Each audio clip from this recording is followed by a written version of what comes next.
तो दोस्तों आज की वीडियो रहने वाली है असेसमेंट ऑफ इंडिविजुअल चैप्टर के प्रैक्टिकल क्वेश्चंस के ऊपर बेस्ड।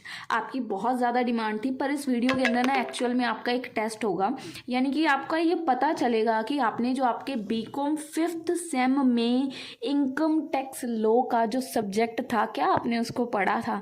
क्योंकि ये चैप्टर ना मतलब जो अभी तक मैंने 2 चैप्टर्स आपको करवाए, जैसे मैंने इस वीडियो से पहले आपके लिए एक चैप्टर डाला सेट ऑफ का, ठीक है, उसके बाद मैंने आपके लिए एक चैप्टर डाला डिडक्शंस का, ठीक है, उसके बाद एक चैप्टर नंबर 4 है जिसके अंदर कुछ टैक्स की लिमिटेशंस हैं, वो भी मैं इस चैप्टर के अंदर ही आपको कवर कर दूंगी। आपका एक तरह से 4th चैप्टर जो है वो भी इसी के अंदर कवर हो जाएगा। तो उन सभी चैप्टर्स को यानी कि अगर कंबाइन कर देते हैं जो अभी तक हमने इस बुक में पहले किए हैं, तो जाके ये चैप्टर के प्रैक्टिकल्स आपके सॉल्व होते हैं।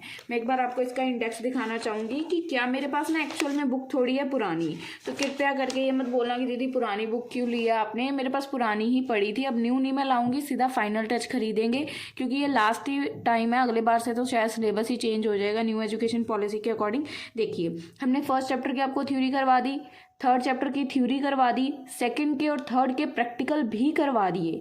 उसके बाद ये जो 4th चैप्टर है ना रेट ऑफ टैक्स, ये चैप्टर भी आपका 8th चैप्टर के अंदर कवर होने वाला। अभी हम जो चैप्टर कर रहे हैं 8th चैप्टर है, और 8th चैप्टर इन सभी चैप्टर्स को कंबाइन करके ही सम सॉल्व करेगा। अगर आपने इनमें से एक भी चैप्टर नहीं किया ना तो आपके इसके सम सॉल्व नहीं होने वाले। ये चैप्टर 4 तो इसके अंदर लगेंगे, ठीक है, पर जो आपने पिछले 5th सेम में सैलरी, हाउस प्रॉपर्टी, अगर वो भी चैप्टर नहीं ना किए तो भी आपका ये असेसमेंट ऑफ इंडिविजुअल वाला चैप्टर मुश्किल होने वाला है। इसीलिए आज तक हमने ये चैप्टर कोशिश की थी कि इसको चॉइस में निकाल दिया जाए। जैसे कि हमने प्रैक्टिकल के 2 चैप्टर आपको करवा दिए थे कि आप लोग ये कर लें, थ्योरी कर लें तो आपका पेपर निकल जाएगा। पर बहुत से बच्चे बोलते हैं कि नहीं हमने प्रैक्टिकल ही करनी है। क्वेश्चन करवाऊंगी इस वीडियो के अंदर, अगर आपको वो क्वेश्चन समझ आता है इस चैप्टर का तो बहुत अच्छी बात है, क्योंकि काफ़ी हद तक अच्छे मार्क्स दिलवा सकता है आपको इसका क्वेश्चन। एक ही क्वेश्चन कराऊंगी, फुल फ्लेज क्वेश्चन होगा जिसके अंदर सारे कंसेप्ट आपके कवर हो जाएंगे। वीडियो ध्यान से देखिएगा, काफ़ी इंपॉर्टेंट वीडियो रहने वाली है और कहीं ना कहीं आपकी 5th सेम की यादें ताज़ा होने वाली हैं, क्योंकि हम लोग इसके अंदर सैलरी चैप्टर को कहीं ना कहीं डिटेल में देखेंगे, हाउस प्रॉपर्टी चैप्टर के कुछ कंसेप्ट को डिटेल में देखेंगे, काफ़ी कुछ डिटेल में रहेगा, ठीक है। चलिए बात करते हैं कि कौन सा क्वेश्चन करेंगे। भाई इस चैप्टर की हम लोग इस वीडियो में एग्जांपल नंबर आपको करवाएंगे 8। इसके ऊपर मैंने पहले भी एक बार वीडियो बनाई थी, पर वो वीडियो में कुछ साउंड की क्लैरिटी नहीं है, थोड़ा दिक्कत है, तो इस वजह से मैं वीडियो दोबारा बना रही हूँ, ठीक है।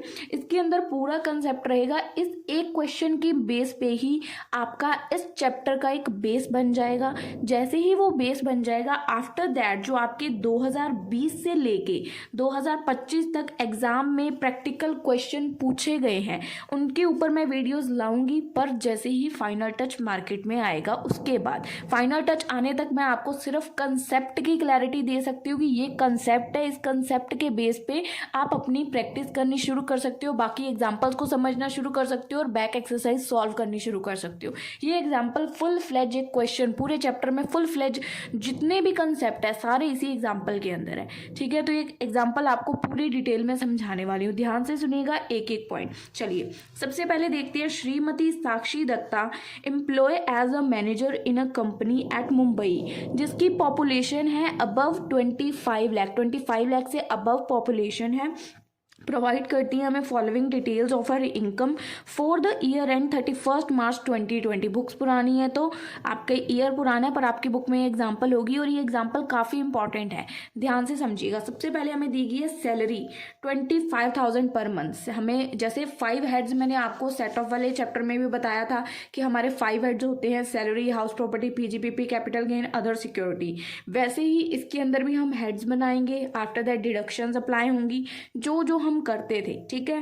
पर इसके अंदर जैसे हम डिडक्शन चैप्टर में कर रहे थे ना, उससे कई ज्यादा डिटेल में जाएंगे, क्योंकि डिडक्शन चैप्टर में हम क्या कर रहे थे, सीधा सीधा वैल्यूज कंपाउंड कर रहे थे। अब इसके अंदर आपको सैलरी का पूरा निकालना होगा, सैलरी की डिडक्शंस लगानी होगी, सैलरी की वैल्यू निकलेगी वो बाहर आएगी, हाउस प्रॉपर्टी के जितने भी आपको कैलकुलेशंस करनी है वो सारी टफ टू टफ, जितनी मुश्किल से मुश्किल कैलकुलेशन हमने 5th सेम में करी थी सारी इसके अंदर हमें करनी पड़ेंगी, फिर उसका अमाउंट बाहर निकलेगा। ऐसे ही PGPP, capital gain, other securities का, सबका अमाउंट बाहर निकलेगा, फिर डिडक्शंस अप्लाई होंगी। तो ये अगर आपने पिछली वीडियो डिडक्शन या सेट ऑफ वाली नहीं देखी ना, तो आज की वीडियो देखने की गलती मत करना, क्योंकि फिर ये आपके ऊपर से जाएगी, आधा घंटा भी लगाओगे और कुछ समझ भी नहीं आएगा। ठीक है जी, चलिए सबसे पहले हमें दी गई है सैलरी 25,000 पर मंथ, उसके बाद हमें दिया गया DNS अलाउंस 10,000 पर मंथ। तो इसको ऐसे ही आपको डाल देना है 25,000 इंटू 12 करके, 10,000 इंटू 12 करके। उसके बाद बोनस दिया गया है इक्वल्स टू 4 मंथ की सैलरी, 4 महीने की सैलरी। 25,000 को 4 से मल्टीप्लाई कर दोगे तो 1 लाख का आपका बोनस आ जाएगा। पहले 3 अमाउंट देख लो जी, यहाँ पे 3 lakh rupees, 1,20,000 and 1 lakh, 3 amount पहले डल गए। आफ्टर दैट यहाँ पे 4th अमाउंट हमें क्या दिया गया है, एंटरटेनमेंट अलाउंस 3,000 पर मंथ। आपको एंटरटेनमेंट की अलाउंस दी गई है 3,000 रुपीज़ पर मंथ। अगर ये बंदा गवर्नमेंट का एम्प्लॉय होता तो ये भाई एंटरटेनमेंट की अलाउंस आपकी एग्जम्प्ट थी, यानी कि वो अमाउंट हमने नीचे नहीं डालना था, क्योंकि श्रीमती साक्षी दत्ता जी गवर्नमेंट एम्प्लॉय नहीं है। इस वजह से हम लोग एंटरटेनमेंट अलाउंस का अमाउंट भी सैलरी चैप्टर में लेते थे। एंटरटेनमेंट अलाउंस का अमाउंट हम लोग यहाँ पे डाल देंगे। अगर आपने सैलरी चैप्टर 5th सेम में नहीं किया तो फिर उसकी डिटेलेशन मैं नहीं अब करवा सकती, क्योंकि वो मैंने पिछले सेम में बहुत ज़्यादा डिटेल में करवाया हुआ है चैप्टर। अगर आपने सैलरी चैप्टर नहीं किया तो फिर उसके लिए तो आपको राम बचाए, क्योंकि ये चैप्टर, ये जो असेसमेंट ऑफ इंडिविजुअल है ना, ये कहीं ना कहीं आपके 5th सेम का भी इम्तिहान लेगा कि आपने 5th सेम में कितनी पढ़ाई की है। ठीक है, फिर भी मैं अपना मतलब पूरी कोशिश करने वाली हूँ कि आपको अच्छे से समझा पाऊँ। ठीक है, ये सारे सैलरी के हैं। अभी हम सिर्फ हेड सैलरी के अंदर वर्क करेंगे पहले, कि सैलरी के सारी कैलकुलेशंस क्या बनती हैं। ठीक है, उसके बाद आगे क्या लिखा हुआ है, provided with the unfurnished accommodation fair rental of which 5,000 per month. ये हमारा अनफर्निश्ड वाला केस है। Unfurnished accommodation fair rental value. अब अनफर्निश्ड केस के ऊपर हमने सैलरी चैप्टर में एक कंसेप्ट समझा था, जो मैं आपको दोबारा समझाने की कोशिश कर सकती हूँ अगर आपको मैं समझा पाती हूँ तो। देखिए, हमारे पास अगर रेंट फ्री हमें वैल्यूएशन मिलती है, रेंट फ्री एकोमोडेशन जो कि अनफर्निश्ड हाउस की है। ठीक है, तो अगर तो हमारा बंदा गवर्नमेंट एम्प्लॉई है तो ये वाली सिचुएशंस आएंगी, लाइसेंस फ्री फीस लगेगी और रेंट जो होगा गवर्नमेंट के द्वारा फिक्स होगा। ठीक है, whether accommodation is owned by employer और नॉट, चाहे फिर वो एकोमोडेशन उसने खुद खरीदी है या नहीं खरीदी, चाहे वो उसका ओनर है या नहीं है, ये वैल्यू उसके ऊपर अप्लाई होगी अगर वो गवर्नमेंट का एम्प्लॉय है। पर इस केस में तो वो गवर्नमेंट की एम्प्लॉय नहीं है। ठीक है, यहाँ पे लिखा हुआ है, देखो ये स्पेशल चार्ट आप अपने नोट्स में बना लीजिए। अब वो गवर्नमेंट की एम्प्लॉय नहीं है, for non government employ accommodation by employer, accommodation taken by hire by employer. अगर तो हायर पे ली है तो ये एकोमोडेशन लगेगी, अगर और ओनर एम्प्लॉयर ने अगर खरीद के आपको दी है ओन्ड बाय, तो यहाँ पे पहले तो ना यहाँ पे हमें केस दिया हुआ है पॉपुलेशन का, पॉपुलेशन अबव 25 लाख। इसी से हमें ये आइडिया लग जाएगा कि जो अकोमोडेशन है वो ओनर ने खरीदी है, क्योंकि पॉपुलेशन वाले केस ओनरशिप में आते हैं। अब अगर आपकी पॉपुलेशन 10 लाख तक है तो 7.5% सैलरी पे आपको लेना है। पॉपुलेशन 10 लाख से लेके 25 लाख के बीच में है तो 10% ऑफ सैलरी लगेगा। और अगर आपकी पॉपुलेशन 25 लाख से ज़्यादा है तो एकोमोडेशन 15% ऑफ सैलरी लगेगा। तो ये तो केस है अनफर्निश्ड वाला, कि अगर अनफर्निश्ड है, इसी की जगह अगर आपको होता कि जिसके अंदर आपको फर्नीचर साथ में मिलता, फर्निश्ड एकोमोडेशन मिलता, तो उसमें आपने जो अनफर्निश्ड रेंट फ्री एकोमोडेशन की इसकी जो वैल्यू निकाली थी वो इसके अंदर आपको ऐड करना है 10% एक्चुअल कॉस्ट ऑफ फर्नीचर, जो क्योंकि फर्निश्ड है ना, इसके अंदर फर्नीचर है, तो 10% ऑफ फर्नीचर अगर वो ओनर ने खरीदा है, और अगर एक्चुअल हायर के जो अगर हायर पे लिया जो फर्नीचर है तो हायर के जो चार्जेस है। ठीक है, तो ये सिंपल सा केस है, ये आप लोग अपना चार्ट बना सकते हैं अगर बनाना चाहें। इसकी हेल्प से आपका सिर्फ ये एक पॉइंट सॉल्व होगा। इसकी मैं वैल्यूज दिखा देती हूँ हमने कहाँ पे डाली हैं। इसके आपको अनफर्निश्ड एकोमोडेशन है 25%, तो हमने देखा कि पॉपुलेशन अगर 25 से अबव होगी तो हम क्या लेंगे, 15% ऑफ सैलरी अमाउंट। और जो रेंट फ्री एकोमोडेशन वाला केस करेंगे उसमें जो सैलरी के केस लेने हैं ना, उसमें ये सारी वैल्यूज लेनी है जो अभी तक हमने टिक की ना, अभी तक हमने डाली, ये सारी वैल्यूज आएंगी जब आप value of rent free accommodation निकालोगे। अभी मैं आपको दिखाती हूँ कहाँ निकाल लिया है इन्होंने। ये देखिए, value of rent free accommodation, ठीक है। जब यहाँ पे वो निकाल रहे हैं, सैलरी ली है, सैलरी के चारों अमाउंट्स इन्होंने यहाँ पे लिए, इनका टोटल किया, टोटल आते ही इसके ऊपर लगा दिया 15% of salary which is 83,400।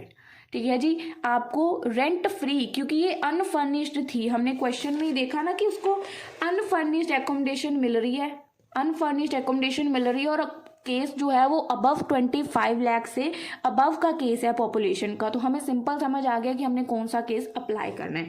I hope आपको ये थोड़ा क्लियर हुआ होगा, क्योंकि जिन्होंने तो बिल्कुल ही सैलरी चैप्टर टच ही नहीं किया, थोड़ा उनके लिए दिक्कत हो सकता है, पर जो जो चीज़ें मैं बता रही हूँ अगर आप उनको साथ साथ नोट कर लें तो आपके लिए थोड़ा ईजी हो जाएगा। ठीक है। आफ्टर दैट हॉस्पिटलाइजेशन के एक्सपेंसेस खुद के प्राइवेट हॉस्पिटल के जो कि अनअप्रूव है 25,000 रुपीज़ जो है उसके एम्प्लॉयर ने पे किए, बोन बाय द एम्प्लॉयर, क्योंकि ये खर्चा एम्प्लॉयर ने किया है तो ये भी हमारी इनकम में आएगा, मतलब एक्सपेंसेस में आएगा, तो इसको भी हम लोग डालेंगे 25,000 रुपीज़। मेडिकेशन के एक्सपेंसेस हैं ये रहे, reimbursement of medical expenses fully taxable. क्यों फुल्ली टैक्सेबल है? क्योंकि एम्प्लॉयर ने खर्चा किया है तो इसके ऊपर टैक्स लगेगा, आपको एम्प्लॉयर की तरफ से एक तरह से पैसे ही मिलेंगे क्योंकि उसने आपका खर्चा बेयर किया है। ठीक है। तो ये भी पॉइंट हमारा हो गया, तो मैं टिक करती जाऊंगी जो जो पॉइंट्स हो रहे हैं। देखिए उसके बाद हर contribution to recognise provident fund is 14% of salary, और सेम अमाउंट एम्प्लॉयर ने भी कंट्रीब्यूट किया, एम्प्लॉयर कंट्रीब्यूशन इक्वल अमाउंट, उसके बाद एम्प्लॉयर ने भी इक्वली अमाउंट कंट्रीब्यूट किया। अब देखिए ये वाला पॉइंट भी आपको एक चार्ट के थ्रू मैं समझाऊंगी, ध्यान से सुनिएगा। ठीक है। सबसे पहले हमने सैलरी चैप्टर में ये चार्ट किया था, ट्रीटमेंट ऑफ प्रोविडेंट फंड। 4 तरह के फंड होते हैं, statutory provident fund, recognise provident fund, unrecognise provident funds और पब्लिक प्रोविडेंट फंड। ठीक है। इसके अंदर 4 तरह के ही लोग होते हैं, एम्प्लॉय खुद या तो कंट्रीब्यूट करता है, या एम्प्लॉयर कंट्रीब्यूट करता है, या इंटरेस्ट क्रेडिट होता है एक्यूमुलेटेड बैलेंस पे, या रिफंड या ट्रांसफर होता है बैलेंस के ऊपर। तो अब यहाँ पे सबसे पहले क्या कह रहे हैं, her on contribution, her contribution. देखो श्रीमती साक्षी दत्ता खुद रिकॉग्नाइज प्रोविडेंट फंड में पहले तो कंट्रीब्यूट कर रही है 14% ऑफ सैलरी। अगर एम्प्लॉय खुद ऑन कंट्रीब्यूट करता है, हम कौन सा फंड देख रहे हैं, ये कौन सा फंड है, रिकॉग्नाइज प्रोविडेंट फंड। तो रिकॉग्नाइज प्रोविडेंट फंड ये वाला केस है। तो अगर एम्प्लॉय खुद कंट्रीब्यूट कर रहा है तो उसको यहाँ पे मिलेगी fully qualify for deduction under section 80C, same लिखा हुआ है तो डिडक्शन मिलेगी इसकी। तो क्योंकि वो खुद कर रही है तो उसकी पूरी डिडक्शन है, तो इसका अमाउंट 14% जो वो खुद कंट्रीब्यूट कर रही है नीचे नहीं आएगा, सीधा इसकी हमें मिलेगी डिडक्शन। यहाँ मैं लिख देती हूँ 80C की ये डिडक्शन हमने लास्ट में जब डिडक्शंस डालनी है उसमें लेनी है। अब यहाँ पे बोला गया है कि एम्प्लॉयर भी तो कंट्रीब्यूट कर रहा है, employer contribute an equal amount, employer भी इतने % ही कंट्रीब्यूट कर रहा है उसके प्रोविडेंट फंड में। अब ये तो देख लिया कि एम्प्लॉय ने कंट्रीब्यूट किया, अब एम्प्लॉयर कंट्रीब्यूट कर रहा है, तो अगर एम्प्लॉयर कंट्रीब्यूट कर रहा है तो 12% तक अमाउंट अगर वो कंट्रीब्यूट करता है तो वो डिडक्ट है, उसके ऊपर आपको कोई टैक्स अप्लाई नहीं लगेगा। पर यहाँ पे employer same amount as it is, जैसे उसने 14% किया, जैसे कि एम्प्लॉय खुद कर रहा है सेम अमाउंट एम्प्लॉयर भी कर रहा है 14%, तो मतलब कि 12% से ज़्यादा है, जितने % 12% से ज़्यादा है उसके ऊपर टैक्स लगेगा। ठीक है। मैं रिमूव कर देती हूँ क्योंकि ये नोट्स थोड़े दूसरे हैं, इसमें बाद में फिर हमें कन्फ्यूज़न होगी। ठीक है। तो 12% से कितने % एक्सेस है यहाँ पे, तो ये वाली ट्रीटमेंट यहाँ पे आपको दिख जाएगी। देखिए employer contribution to recognise provident fund जो है वो 12% से ज़्यादा है, ओवर 20%, 12% ऑफ सैलरी। तो पहले तो सैलरी के ऊपर, सैलरी जो यहाँ पे लेनी है एम्प्लॉयर कंट्रीब्यूशन में, इसमें ये 2 अमाउंट्स लेने हैं, सैलरी प्लस सिर्फ डियरनेस अलाउंस 3 लाख और 1,20,000, 4,20,000 के ऊपर कैलकुलेशन होगी। ठीक है। 14% इसके ऊपर लगाया 58800, और इसमें से 12% माइनस कर दिया क्योंकि इसकी एग्जम्पशन है, तो 12% माइनस करने के बाद जो अमाउंट आया 8400, ये अमाउंट हमारा टैक्सेबल है। ठीक है। इस अमाउंट के ऊपर हमें रिकॉग्नाइज प्रोविडेंट फंड मिला। अब ये पॉइंट यहीं खत्म हो गया क्या? नहीं, इसके ऊपर हमें इंटरेस्ट क्रेडिट हुआ, interest credited to provident fund is 11%। अब यहाँ पे मैंने चार्ट में आपको दिखाया था एम्प्लॉय खुद कंट्रीब्यूट कर रहा है, एम्प्लॉयर कंट्रीब्यूट कर रहा है और इंटरेस्ट भी तो आ रहा है। तो इंटरेस्ट वाले केस में क्या है कि 5% की एग्जम्पशन है और यहाँ पे जो इंटरेस्ट की परसेंटेज है 11% है। तो यहाँ भी आप ऐसे ही करोगे, 9.5% की एग्जम्पशन दे दोगे, ठीक है। इंटरेस्ट क्रेडिटिंग 11% पे इतना आपको दिया गया है, 9.5% एग्जाम्प्ट करके 300 रुपये जो आपका टैक्सेबल अमाउंट है वो बाहर निकल आएगा, ठीक है। आई थिंक आपको मेरी बताई हर बात क्लियर हो रही होगी, जितना मैं कोशिश कर पा रही हूँ, ठीक है। उसके बाद आपको ये इंटरेस्ट वाला पॉइंट क्लियर हो गया। अब ये पॉइंट हमारा हो गया कंप्लीट, इसको हम यहाँ पे टिक मार्क कर देंगे।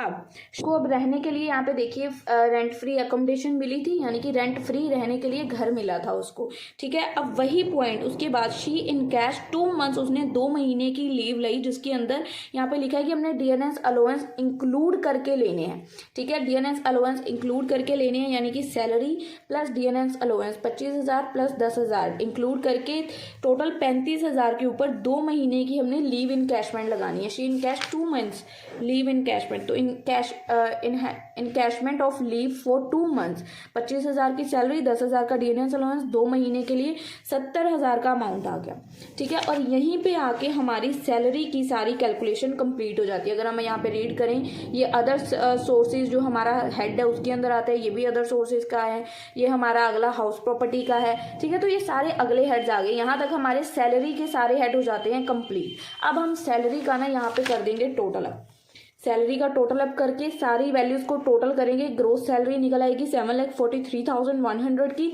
और इसके ऊपर एक डिडक्शन लगती है जिसपे आपको 50,000 की डिडक्शन होती है, स्टैंडर्ड डिडक्शन, वो अप्लाई करने के बाद उसको माइनस करने के बाद आपके पास सैलरी का टोटल निकल आएगा 6,93,100। अब ये डिडक्शन क्यों लगती है, कैसे लगती है, तो सिंपल सी बात है, हमने सैलरी चैप्टर में पूरा डिटेल में कर रखा है, ठीक है। सिंपल सा आप देख लो अभी के लिए कि डिडक्शन एक स्टैंडर्ड डिडक्शन हम लोग यहाँ पे अप्लाई करेंगे।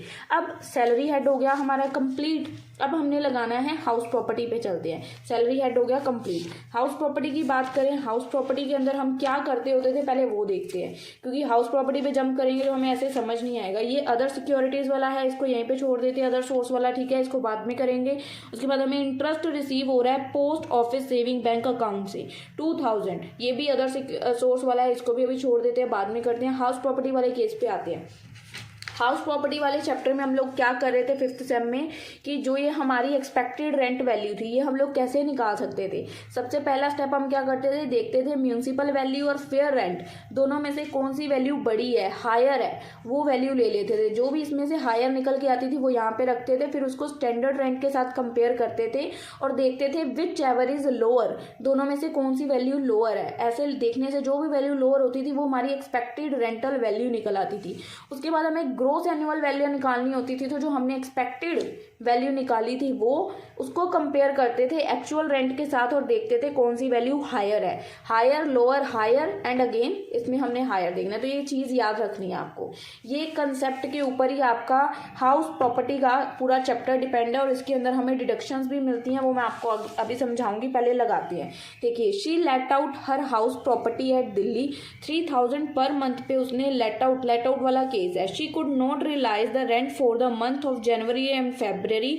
Municipal valuation of the house is 33,000 और म्यूनसिपल टैक्स जो पे हुआ है वो 10%। यहाँ पे हमें म्यूनसिपल वैल्यूएशन दी हुई है, यानी कि म्यूनसिपल वैल्यूएशन दी हुई है, फेयर रेंट, स्टैंडर्ड रेंट कुछ भी नहीं दिया हुआ, ना ही एक्चुअल रेंट, तो कुछ भी नहीं दिया हुआ, सीधा म्यूनसिपल वैल्यूएशन हायर मान लेंगे।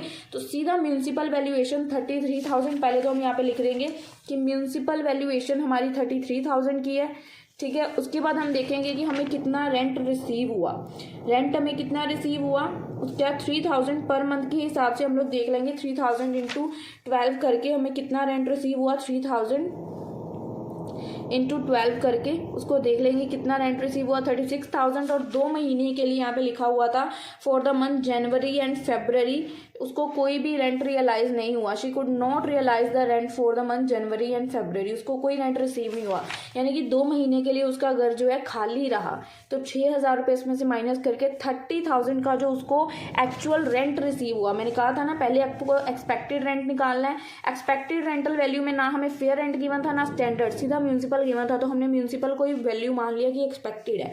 अब जब हमने ग्रोस एनुअल वैल्यू निकालनी है तो एक्सपेक्टेड की वैल्यू को एक्चुअल रेंट से कंपेयर करना है। तो एक्चुअल रेंट हमने अभी ये निकाला 30,000, अब हम इन दोनों को कंपेयर करके देखेंगे। जब हमने एक्सपेक्टेड को एक्चुअल से कंपेयर करना है तो हमने क्या देखना है, हायर कौन सी है। तो इन दोनों में से हायर वैल्यू कौन सी है, 30,000 और 33,000। हायर वैल्यू देखनी है, 33,000 को बाहर निकाल लिया। I think it's clear. 33,000 को बाहर निकाल लिया। इसके बाद हमारा अगला स्टेप क्या होता था कि हमने म्यूनसिपल टैक्स अप्लाई करना होता था, विच इज़ यहाँ पे क्या दिया गया है कि 10% म्यूनसिपल टैक्स आपको अप्लाई करना है। तो 10% म्यूनसिपल टैक्स यहाँ पे हम लोग अप्लाई कर देंगे। 33,000 के ऊपर 10% 3300, इसको आप माइनस कर देंगे तो आपकी नेट एनुअल वैल्यू निकल आएगी 29,700। उसके बाद इसके ऊपर डिडक्शन कैसे लगी है, डिडक्शन मैं आपको दिखा देती हूँ। डिडक्शंस वाला केस जैसे है, अगर तो आपका सेल्फ ऑक्यूपाई घर होता है तो आपको सिर्फ इंटरेस्ट ऑन मनी लगता है, ठीक है। पर अगर लेट आउट वाला घर है जो किराए पे लिया है, डीम्ड है let out to be house, तो आपके ऊपर 2 डिडक्शंस लगती हैं। स्टैंडर्ड डिडक्शन अंडर सेक्शन 24, इसके अंदर 30% ऑफ नेट एनुअल वैल्यू पे आप लगाते हो, और second interest on money borrow, ठीक है। पहली डिडक्शन क्या लगी है, स्टैंडर्ड डिडक्शन 30% ऑफ एनएवी आपकी जो ये वैल्यू निकली है नेट एनुअल वैल्यू, इसके ऊपर 30% लगाओगे आपकी ये वैल्यू आ जाएगी। इंटरेस्ट ऑन बोरो यहाँ पे क्यों नहीं लगाया, क्योंकि इस पॉइंट के अंदर अगर आप देखेंगे तो इंटरेस्ट की कहीं कोई बात ही नहीं की गई। ये पॉइंट हमने सारा रीड किया है, कहीं भी इंटरेस्ट की कोई बात नहीं है। बाकी वाले केसेस दूसरे हैं, ये इंटरेस्ट की यहाँ कोई बात ही नहीं हुई, ठीक है। तो ये हाउस प्रॉपर्टी वाला केस यहाँ पे हमारा हो जाएगा क्लोज, क्योंकि यहाँ पे टोटल अप करेंगे और ये वैल्यू हाउस प्रॉपर्टी की जो भी इनकम होएगी उसको हम लोग बाहर निकाल लेंगे 20,790, ठीक है जी। ये वैल्यू बाहर निकल आएगी। अब हम बनाएंगे अपना अगला हेड, जो कौन सा है, देखिए हमने हाउस प्रॉपर्टी का भी बना लिया, सैलरी का भी बना लिया, पीजीबीपी यानी कि कैपिटल गेन्स वाले। पीजीबीपी का हेड इसके अंदर नहीं है, सीधा कैपिटल गेन्स का बनेगा। पीजीबीपी का हेड भी आपको देखना है, ठीक है। वो चैप्टर पीजीबीपी के हेड का जो है ना, पीजीबीपी अगर आपने 5th सेम में किया है तभी आपको समझ आएगा, थोड़ा मुश्किल है। अब अगला पॉइंट देखते हैं। ये 2 पॉइंट्स हमने छोड़े हैं क्योंकि अदर सोर्स के अंदर आने हैं, ये एंड में देखेंगे, ठीक है। उसके बाद शी सोल्ड 1 हाउस, उसने एक हाउस को बेचा 1,27,000 का। कब बेचा, 2019 में। और वो घर उसने कब परचेज किया था, 2018 में।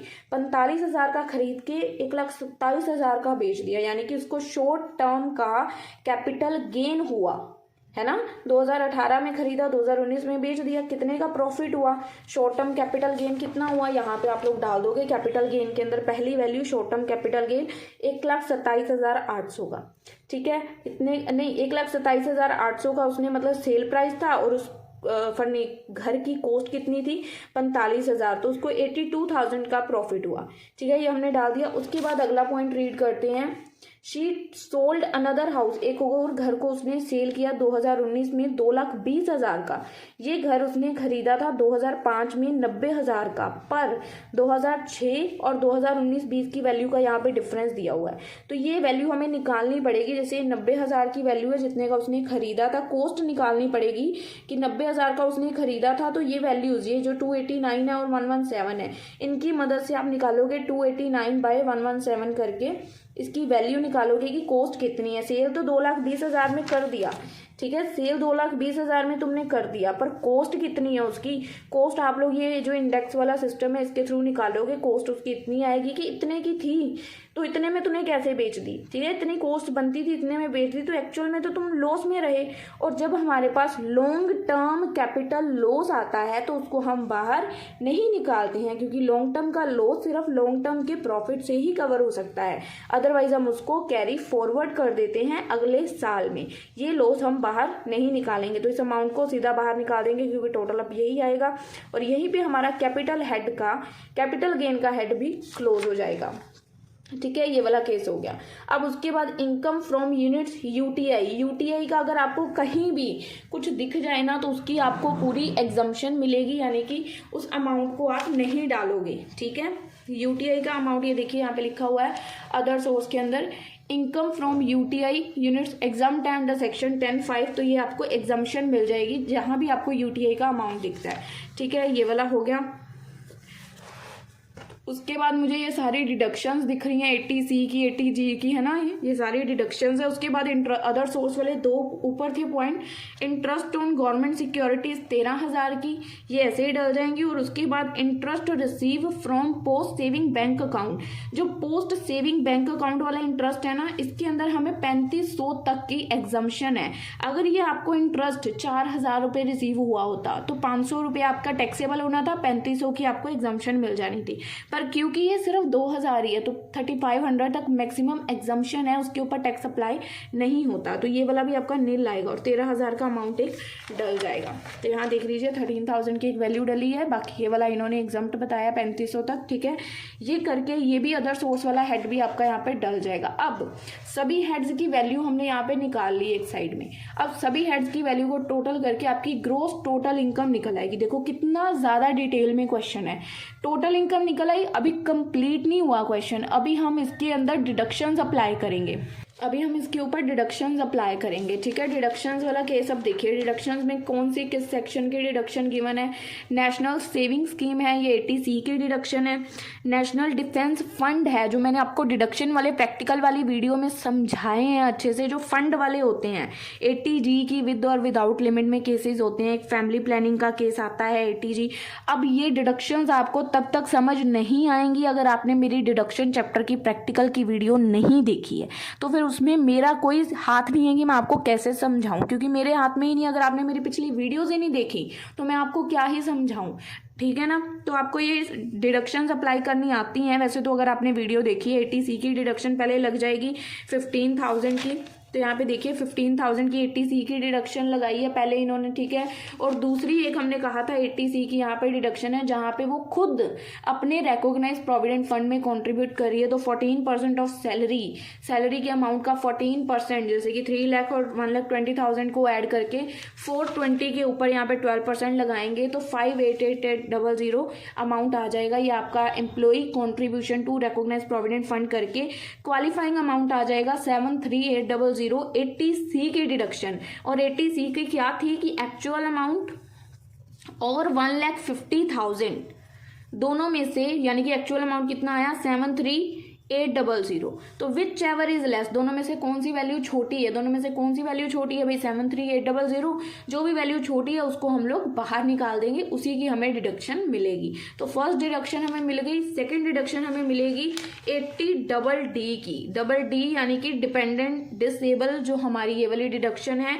Spend 35,000 on medical treatment of specific disease of her grandfather, dependent है जो कि जिनकी एज है 80 ईयर्स, तो 35,000 जो हमने स्पेंड की अपने ग्रैंड पेरेंट की, ये ट्रीटमेंट के लिए एलिजिबल, यहाँ पे देखिए क्या लिखा हुआ है, नॉट एलिजिबल, ये ट्रीटमेंट के लिए एलिजिबल नहीं है, तो इसकी डिडक्शन आपको नहीं मिलेगी। क्यों नहीं मिलेगी भाई, क्योंकि ग्रैंड पेरेंट की ट्रीटमेंट करवा रहे हो, ठीक है, किसी स्पेसिफाइड डिसीज के लिए, तो डिपेंड जो कि आपके ऊपर डिपेंडेंट है, तो इसकी आपको डिडक्शन नहीं मिलेगी। उसके बाद हमारा जो 80G की डिडक्शंस हैं दो हैं, एक है डिफेंस फंड की, फंड वाले के ऊपर हमारा हमेशा 100% लगता है, ठीक है, और जो बाकी नो विद लिमिट वाले होते हैं उसमें वैसे तो 50% लगता है, पर जब फैमिली प्लानिंग होती है तो फैमिली प्लानिंग के ऊपर पूरा 100% लगता है। फैमिली प्लानिंग के ऊपर हम 50% अप्लाई नहीं करते हैं, फैमिली प्लानिंग को छोड़ के विद लिमिट के जितने केसेस होते हैं उनमें 50% लगता है। ये चीज़ अगर आपको मेरी बात समझ नहीं आ रही है तो इसका मतलब है आपने मेरी डिडक्शन के प्रैक्टिकल्स को नहीं देखा है, तभी आपको मेरी कही गई बातें समझ नहीं आएंगी अगर आपने वो वीडियोस नहीं देखी है, ठीक है। फिर डिडक्शन की आगे इन्होंने डाली होगी, पहले ये वाली यहाँ पे क्लोज कर, ये देखिए 80G की यहाँ पे उसके बाद डोनेशन है, ठीक है, 5,000 इंटू 100% करके 5,000 पूरा आ जाएगा, क्योंकि ये नो लिमिट वाले केस है, इसमें कोई लिमिट ही नहीं है, ये पूरे 100% पे जाएंगे, तो ये पूरे 100% पे जा रहे हैं। दूसरा जो फैमिली प्लानिंग वाला केस है, इसमें अगर कोई और होता फैमिली प्लानिंग को छोड़ के, फैमिली प्लानिंग वाले केस में तो 100% ही लगता है, पर अगर फैमिली प्लानिंग को छोड़ के विद लिमिट वाले में कोई और केस होता तो उसमें हमने 50% लगाना था।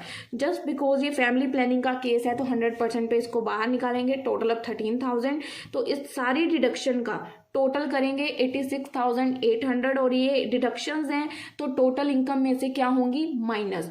टोटल इनकम से जब माइनस करेंगे तो 7,22,890 टोटल इनकम निकल आएगी। इतना सम हम लोग डिडक्शन वाले चैप्टर में भी सॉल्व कर रहे थे। अब जो आगे उसकी आगे ये जो किया हुआ है ना सारा झमेला, ये मैं आपको दिखाती हूँ कहाँ से करना है। ये जो आपका चैप्टर नंबर 4 है जो मैंने आपको नहीं करवाया है, उसके ऊपर एक बिल्कुल छोटा सा कंसेप्ट है, कुछ भी नहीं है जो आपको ऐसा हो कि समझ ही ना आया हो। बहुत ईजी कंसेप्ट है, मैं आपको समझा देती हूँ, 1 मिनट का काम है।